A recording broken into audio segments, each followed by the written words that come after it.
Hello students, now we have come to the another part of safety must chapter. So in the previous part we have already discussed about the that we shouldn't take anything from the strangers, and when some stranger is troubling us, to whom we should go for the help, and about the good touch and the bad touch, and if some strangers are troubling you, so where you should go. So this is what we have till now discussed. And what about the safety also, like when we are living in the homes, we should take some safety measures in our home also. That means we shouldn't touch the sharp knives, blades, anything. We shouldn't touch the electric appliances. We shouldn't use mobile phones for the long time. Okay, students, so this is what the safety measure we should go for. So now we will come for the another part, that is it, because we stay in school for more than 8 hours. So let's see what are the safety measures we should take in the schools. Do not jump from desk and chair, you might fall and get hurt. So students, first of all, when you are in the class, don't jump, climb over the chairs or tables and jump from it, because you might get hurt. Never run up and down the staircase, and don't run on the staircase, because you might get hurt over there also. Wait for your turn on the swings and stay away from the barbed wires. And school also there are electric appliances and there are wires, so always wait for your turn. Don't get hurry in any of these things. Do not run around the corridors, you might slip and fall. So students, in school also don't run on the corridors, because you might get slip or you get hurt. Do not go out of the school premises with a stranger. Always remember students, don't go with the strangers in the school and outside the school. Do not bully your students, and students, don't ever bully your friends or your students, classmates.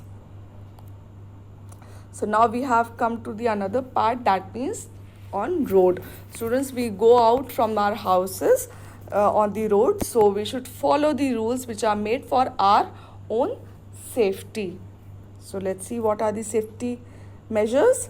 Safety on road, always walk on the footpaths. So students, there, when you go on the road, you can always see the footpaths, and always walk on those footpaths. Don't walk on the roads, because roads are for the vehicles and footpaths are for the walking. Cross the road at zebra crossing. If there is no zebra crossing, look for a subway or foot over bridge. So students, this is the called the zebra crossing, and always when you're crossing the road, always go for the zebra crossing, and if you don't find the zebra crossing, go for subway or over foot over bridge. Okay, students, in case there is no foot over bridge or a subway, look towards your right, then left, and then again on the to the right. Cross the road if no vehicle is coming towards you. And student, if you don't find any zebra crossing,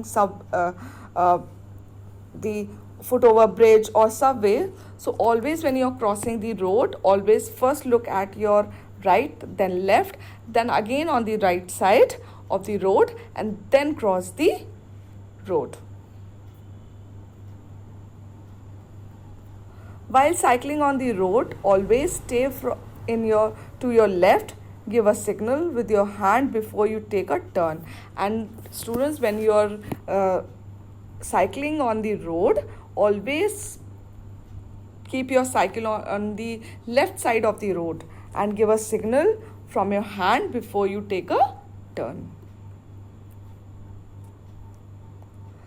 Students, now we should how we should take care of ourselves when we are in home and in our schools. So that is the first aid.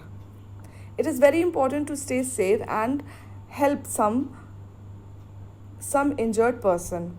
The immediate help given to any injured person before proper medical help arrives is called first aid. First aid can save a person's life. So, students, always have a first aid box in your home or in your school, because that is the first aid what we give to a person in case of injury, because that can save a person's life and for further injury also. Always remember these things while giving first aid. Do not allow people to stand around the injured person. So always remember that if there is someone injured near you, don't get around or don't make a crowd around that person who is injured. Let the person get enough fresh air. He should get the enough fresh air. Immediately try find an elderly person to help you, and always students go for your parents or elderly person who can help you out in saving the person. Okay, students, so this is how we should take care of ourselves and for the others also. So let's see, there are some important words, that is accident, a mishap causing injury, appliances, that is gadgets, posture, the way we sit, stand or walk, bully, a person